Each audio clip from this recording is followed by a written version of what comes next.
Hello મિત્રો, 2024ની સાલમાં જતાં જતાં પણ કંઈક નવું તમને બતાવી દઉં, કંઈક અવલૌકિક વસ્તુ. ગઈકાલે જે કાર્યક્રમમાં મને એક તક મળી એ ખરેખર એનું કોઈ વર્ણન શબ્દોમાં શક્ય નથી, પણ કહેવાય ને કે મને એવી લાલચ થઈ કે હું મારા મિત્રોને પણ આ ઘટનાથી વાકેફ કરું. મિત્રો, સુંદર, અતિ સુંદર એવો કાર્યક્રમમાં કાલે મને હાજર રહેવાની એક અમૂલ્ય તક મળી. હા, આપને ખ્યાલ આવી જ ગયો હશે, વાલુડીના વિવાહ. મિત્રો, એક સાથે 23 દીકરીઓના, કે જેમના બાપ હયાત નથી એવી દીકરીઓના લગ્ન, કેવો ઠાઠ માઠ અને કેવું રજવાડું.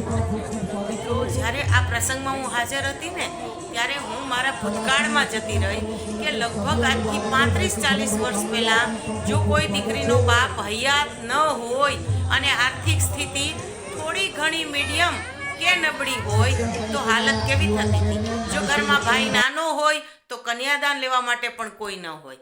અરે, કન્યાદાન લેવા માટે કાકા હોય, કાકી અથવા તો મોટા બાપુબા, અથવા કોઈ કુટુંબી ભાઈ ભાભી એને કરગરવું પડે.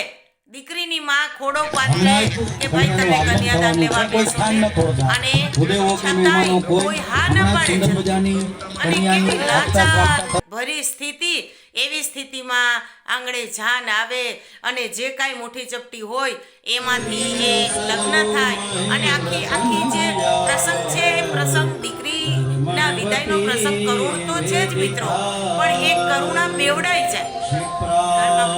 હાજર નથી અને જે લાચારી પરિસ્થિતિમાં જે પ્રસંગ ઉકેલવો પડે, જે પ્રસંગ ઉજવાય નહીં ઉકેલાઈ જાય, એ ઘટના આખી મને યાદ આવી. અને ત્યારે મને વિચાર આવ્યો કે ધન્ય છે આ આયોજકોને, રમસાણિયા પરિવારને, આવેલા મહેમાનોને, અને કેવો રંગે ચંગે આખો પ્રસંગ ઉજવાઈ ગયો કે આપણે કલ્પના ન કરી શકીએ.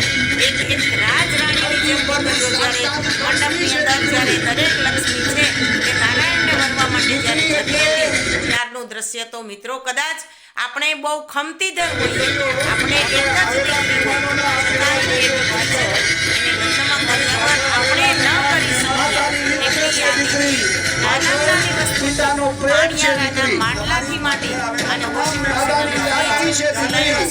તમામ જે વસ્તુઓ છે એ કરિયાવરમાં આપેલી છે.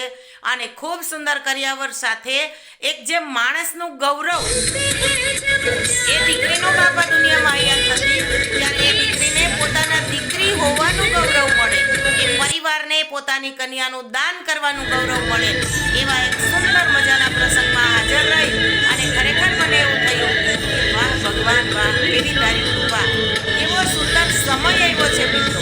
એવું લાગતું હતું કે જાણે આપણે બે ઘડી સ્વર્ગમાં હાજર થઈ ગયા.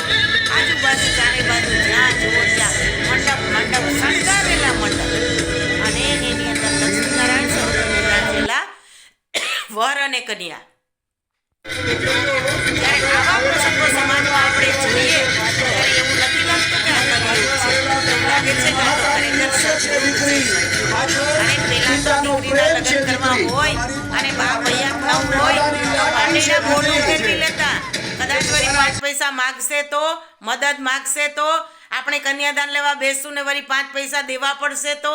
અને આજના આ પરિવાર, આજના આ આયોજકો, આજના આ દાતાઓ, ખરેખર દિલથી દુઆ દેવાનું મન થાય કે આ જે આયોજકો છે એ ખરેખર કોઈ રજવાડાથી કમ નથી.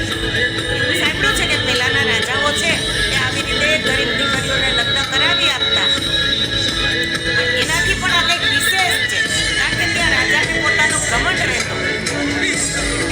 અહીંયા આયોજક છે પોતાને એક સામાન્ય માણસ ગણે છે. તમામ દાતાઓ છે એના સહકારથી આવા મોટા કાર્યક્રમ થાય એટલું નિરઅભિમાનીપણું રાખી અને તમામ લોકોને આવકારે છે, જમાડે છે, બિરદાવે છે, પ્રેમ ભાવથી દીકરીઓને વિદાય કરે છે. એટલું જ નહીં, આખી જિંદગી એ દીકરીઓની તમામ જવાબદારી નિભાવે છે. જોઈ લ્યો આવો પ્રસંગ અને વિચારો કે આમાં આપણે ક્યાં થોડું ઘણું પણ કંઈક સહયોગ અથવા થોડું ઘણું પણ કંઈક આપણા થી થાય એટલું પણ સત્કાર્ય કરી શકીએ. ચાલો ત્યારે.